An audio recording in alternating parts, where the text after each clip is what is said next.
Assalamualaikum warahmatullahi wabarakatuh. Bagaimana kabar kalian hari ini? Semoga sehat selalu dan selalu dimudahkan dalam menuntut ilmu. Oke, minggu lalu kita sudah belajar tentang kisah teladan Nabi. Minggu lalu kita belajar tentang Nabi Daud. Nah, pada kesempatan pagi ini kita mempelajari tentang dua nabi, yaitu Nabi Sulaiman alaihissalam dan Nabi Ilyas alaihissalam. Oke, yang pertama yaitu Nabi Sulaiman alaihissalam. Nabi Sulaiman adalah putra Nabi Daud alaihissalam. Setelah Nabi Daud wafat, Nabi Sulaiman menggantikannya sebagai raja. Mukjizatnya yang paling terkenal yaitu dapat memerintahkan hewan, angin, dan jin. Allah menundukkan jin-jin untuk melayani Nabi Sulaiman. Di antara mereka ada yang dapat membangun istana dan benteng-benteng. Allah Subhanahu wa Ta'ala juga memberikan kekuasaan pada Nabi Sulaiman atas setan-setan yang kafir, sehingga ia mampu mengikat untuk mencegah kejahatannya. Allah juga memberinya mukjizat berupa kemampuan mengerti bahasa binatang, seperti contoh gambar di bawah ini. Ini adalah gambar ketika Nabi Sulaiman sedang berbicara dengan seekor burung. Meskipun kaya raya dan berkuasa, Nabi Sulaiman alaihissalam tetap rendah hati, patuh, dan tunduk pada perintah Allah Subhanahu wa Ta'ala. Kisah Nabi Sulaiman terdapat dalam Al-Quran surat An-Naml ayat 15 sampai ayat 44.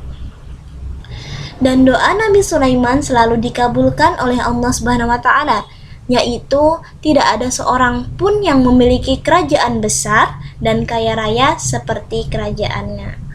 Nah, contoh gambar di bawah ini adalah gambaran kerajaan Nabi Sulaiman. Selanjutnya kita mempelajari tentang Nabi Ilyas alaihissalam. Nabi Ilyas alaihissalam adalah keturunan keempat Nabi Harun alaihissalam. Kaumnya Bani Israel yang menyembah berhala bernama Baal. Berulang kali Nabi Ilyas alaihissalam memperingati kaumnya, namun mereka tetap durhaka, menentang, membenci, dan bahkan hendak membunuh Nabi Ilyas alaihissalam. Nah, agar selamat dari kejaran orang kafir, Nabi Ilyas alaihissalam bersembunyi di dalam gua selama 10 tahun. Karena kedurhakaan kaumnya, Allah Subhanahu wa Ta'ala menurunkan musibah kepada kaum Nabi Ilyas, yaitu musibah kekeringan, yang dimana di sana tidak pernah turun hujan selama 3 tahun. Akibatnya banyak binatang ternak dan tanaman yang mati, serta banyak pula penduduk yang mengalami kelaparan karena kekurangan makanan. Setelah musibah itu terjadi, mereka baru tersadar bahwa ajaran Nabi Ilyas alaihissalam itu benar. Setelah kaumnya sadar, Nabi Ilyas berdoa kepada Allah Subhanahu wa Ta'ala agar kekeringan itu berhenti.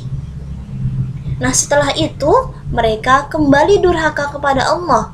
Akhirnya kaum Nabi Ilyas kembali lagi ditimpa musibah yang lebih berat dari sebelumnya, yaitu gempa bumi yang dahsyat, sehingga mereka mati bergelimpangan. Sedangkan Nabi Ilyas dan orang-orang beriman lainnya selamat, karena mereka telah pergi dahulu meninggalkan negeri itu. Nah, ini adalah contoh gambaran ketika musibah kekeringan itu terjadi. Nah, di gambar sampingnya, ini adalah gambaran ketika Nabi Ilyas memperingati kaumnya agar mengikuti ajaran Allah Subhanahu wa Ta'ala. Selanjutnya yaitu pelajaran yang perlu dipetik dari kedua nabi tersebut. Yang pertama, Nabi Sulaiman. Nabi Sulaiman dapat memerintah bukan hanya kepada manusia, melainkan juga kepada hewan, angin, dan jin. Yang kedua, Nabi Sulaiman mampu mengikat jin-jin kafir untuk mencegah kejahatan mereka. Yang ketiga, Nabi Sulaiman meskipun kaya raya dan berkuasa, tetapi tetap rendah hati, patuh dan tunduk kepada Allah Subhanahu wa Ta'ala. Selanjutnya yaitu pelajaran yang perlu dipetik dari Nabi Ilyas alaihi salam. Yang pertama, Nabi Ilyas senantiasa sabar dalam menghadapi umatnya yang durhaka. Yang kedua, Nabi Ilyas selalu berdoa untuk umatnya. Dan yang ketiga, bagi umat yang durhaka, Allah Subhanahu wa taala turunkan malapetaka atau siksaan. Oke, sekian penjelasan dari Misalah pada hari ini. Semoga bermanfaat. Wassalamualaikum warahmatullahi wabarakatuh.